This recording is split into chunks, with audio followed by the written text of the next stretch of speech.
Olá pessoal, tudo bem com vocês? Estamos de volta com os nossos vídeos, né? Agora após o carnaval, quando o ano realmente começa, e nós também estamos fazendo um recomeço do nosso trabalho de divulgação do bom conhecimento e também, e desde já, agradecendo a todos pelas visualizações no nosso trabalho. Hoje nós vamos falar sobre biografias e teremos hoje duas biografias de duas pessoas bem interessantes que deixaram um legado bem especial para o mundo. Um biografado, digamos assim, foi um brasileiro que se dedicou à religiosidade e também à política. E a segunda pessoa biografada é uma mulher que viveu na Europa e a sua, digamos assim, a sua missão ou a sua atividade serviu de inspiração e de alento para milhões de pessoas espalhadas pelo mundo durante o período do nazismo. Nós vamos falar sobre o padre Cícero Romão Batista, representando o Brasil, e Hannah Arendt, representando a defesa dos direitos humanos na Europa. Então vamos falar um pouco sobre cada uma dessas personalidades. Pessoal, vamos começar falando sobre o Padre Cícero, o chamado Padim Cisso. O Padre Cícero Romão Batista, ele nasceu no município do Crato, no estado do Ceará, no ano de 1844. Ele nasceu numa família de comerciantes que tinham uma boa condição financeira e eram pessoas católicas.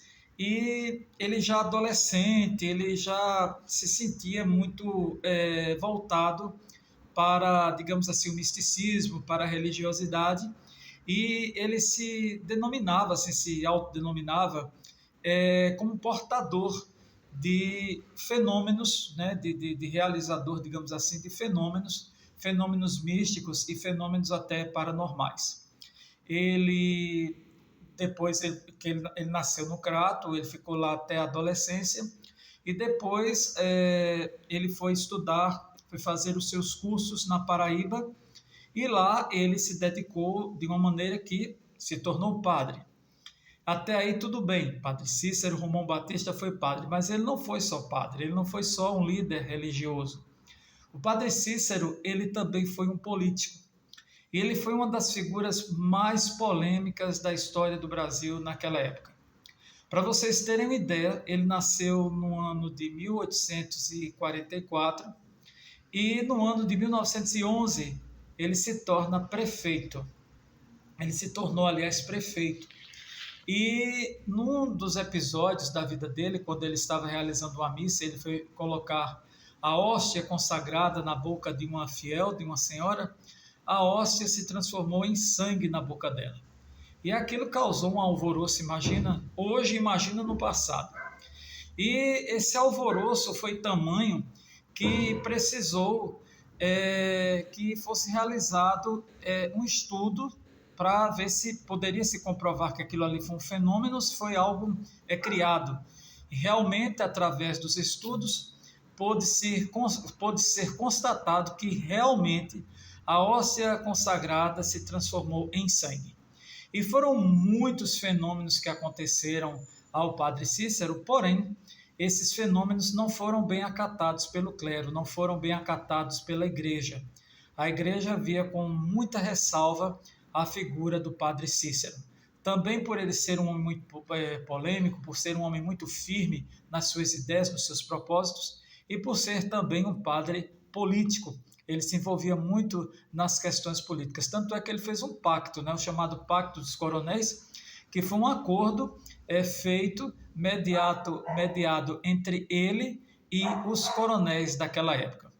É interessante também que o padre Cícero, né, vamos deixar o cachorrinho latir lá fora, muito interessante é que o padre Cícero, ele era uma figura tão mística e tão interessante também, eu diria até que hoje ele seria uma figura midiática, porque o Luiz Gonzaga, o rei do Baião, outro defensor da cultura nordestina, ele fez uma música, né, falando sobre o Padre Cícero.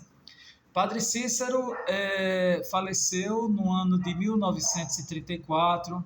Ele sofria com problemas de catarata, nefrite, que é uma inflamação nos rins, problemas seríssimos intestinais. Ele foi perdendo a força e foi se afastando da vida política. Ele nasceu no Crato, mas a sua missão foi toda desempenhada no município do Juazeiro, o chamado Juazeiro do Norte. Nós sabemos que existe o Juazeiro da Bahia e o Juazeiro do Norte, que fica no estado do Ceará. E foi lá onde ele concluiu, onde ele fez a sua missão. Ao partir da terra, ele deixou essa, digamos assim, essa missão ou essa fé do povo, não só nordestino, mas de todas as partes do país, que rumam até o Juazeiro do Norte para a igreja, né? A igreja que ele fazia parte, e lá as pessoas iam, vão todos os anos, vão várias vezes ao ano, vão em comitivas, vão em caravanas para ficar lá próximos, né, aos restos mortais dele e fazerem suas preces, fazerem seus pedidos e aí alcançarem a realização de seus desejos. Então fica aí uma das figuras mais emblemáticas da história do Brasil, o Padre Cícero Romão Batista. Fica aí a sua mensagem, fica aí o seu legado, e é bem legal que as pessoas busquem, né, a história dele, porque tem muita coisa boa na web, coisas de credibilidade, e também biografias que devem estar espalhadas nas livrarias, nas bibliotecas, e vale a pena a gente estudar esse grande nome da história do país, inclusive até uma figura, digamos assim, um pouco folclórica, que foi o Padre Cícero. Agora, do Brasil, nós vamos para a Europa, e para a Europa nós vamos falar sobre Hannah Arendt, ou Hannah. Essa mulher, ela nasceu no ano de 1906, na Alemanha, e ela tem um grande nome dentro dos direitos humanos. Ela pertencia também a uma família de um nível social bem elevado. Para vocês terem uma ideia, na casa dela existia uma biblioteca com livros, com títulos que não existiam em bibliotecas públicas, né, da Alemanha daquela época. Ela nasceu numa família para que ela pudesse viver um padrão muito bacana de vida dentro da elite alemã daquela época, mas com o advento da Primeira Guerra, né, a Primeira Guerra Mundial, mudou toda a história de Hannah. A própria mãe dela notava que ela, quando adolescente, ela tinha um ímpeto muito forte, ela era uma pessoa muito, segundo a mãe dela, de um temperamento muito forte, até um pouco arredia. E até na escola, né, onde ela estudava, ela um dia teve um desentendimento com um professor, e ela já ali trabalhou os coleguinhas para realizarem um boicote contra aquele professor. Então, ela já tinha essa coisa de militante, essa coisa de ser uma pessoa política. E Hannah, ela já se interessava muito por engenharia, ela se interessava por política, ela se interessava por filosofia, ela leu muitos livros sobre filosofia e passou a escrever utilizando uma linguagem clara, uma linguagem direta, objetiva e muito voltada para as pessoas mais simples de lá da Alemanha. Isso desagradou, né, principalmente os nazistas, na época da guerra. E o que foi que aconteceu? Ela teve que ir para a Rússia. O pai dela adoeceu, precisou fazer um tratamento médico, e esse tratamento médico só pôde ser feito lá na Rússia. Já começaram as perseguições da Rússia, ela volta para a Alemanha, e ao voltar à Alemanha sofreu perseguições, ela foi presa, depois ela teve que ir para Paris, na França. Lá ela conheceu um rapaz que já era militante, era muito entendido dessas questões que versavam contra o nazismo, contra os regimes totalitários, e com ele ela teve um relacionamento. O nome dele foi Heinrich Blücher, e eles tiveram um relacionamento.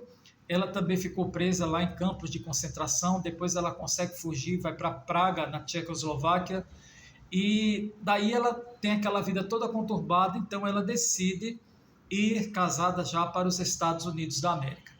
Sendo que lá ela sofreu dificuldades porque ela sofreu tanto dificuldades de adaptação social quanto problemas de ordem financeira, né? Problemas financeiros.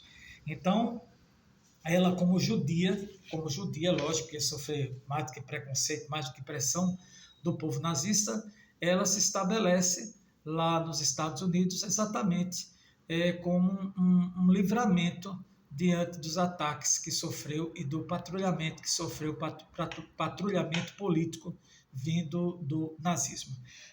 Lá nos Estados Unidos, ela conseguiu, em 1943, escrever um texto chamado Nós, Refugiados.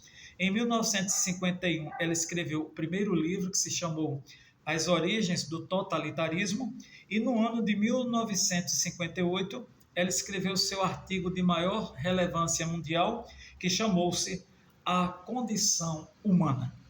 Então, pessoal, quando vocês verem por aí, eu até participei, não assisti toda, mas sempre eu via, era convidado para participar de palestras em universidades, e sempre se falava sobre ela. E eu disse, um dia eu vou parar, vou pesquisar, e eu quero saber a vida dessa senhora. E eu achei bem interessante, bem promissor o que eu descobri a respeito dela.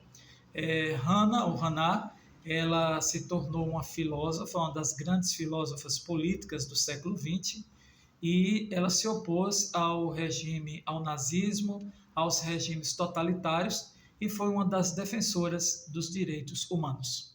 Ela parte desta vida em 1975, aos 69 anos, e deixa para o mundo o recadinho de que sempre é importante transformar o ódio em, digamos assim, em paz, né? Em paz. Cada um tem o seu jeito de fazer a paz, né? Uns escrevem, outros cantam, cada um tem a sua maneira de inverter o polo.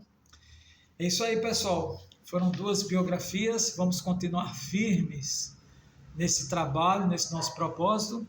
E só um lembrete que no nosso próximo vídeo nós vamos falar sobre cinema, nós vamos falar sobre resenha. Vocês gostam muito de resenha. Quando eu faço resenha, eu vejo que as visualizações aumentam bastante.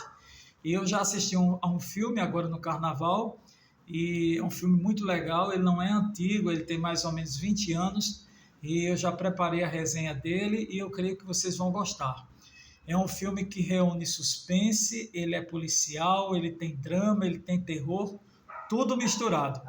E nós vamos fazer a resenha dele. Eu assisti há muitos anos e consegui assistir agora há pouco, e realmente o filme é muito bom mesmo, e eu vou caprichar nessa resenha, e creio que no próximo vídeo que eu fizer, eu vou falar sobre esse tema. Não vou dizer mais nada para não fazer um spoiler, mas eu creio que vocês vão gostar. É isso aí, pessoal, compartilhem este vídeo se quiserem, deem um like, e até o nosso próximo vídeo, onde sempre estaremos aqui trazendo bom conhecimento este que muda um pouco a nossa visão a respeito da vida. Está contado, e até a próxima.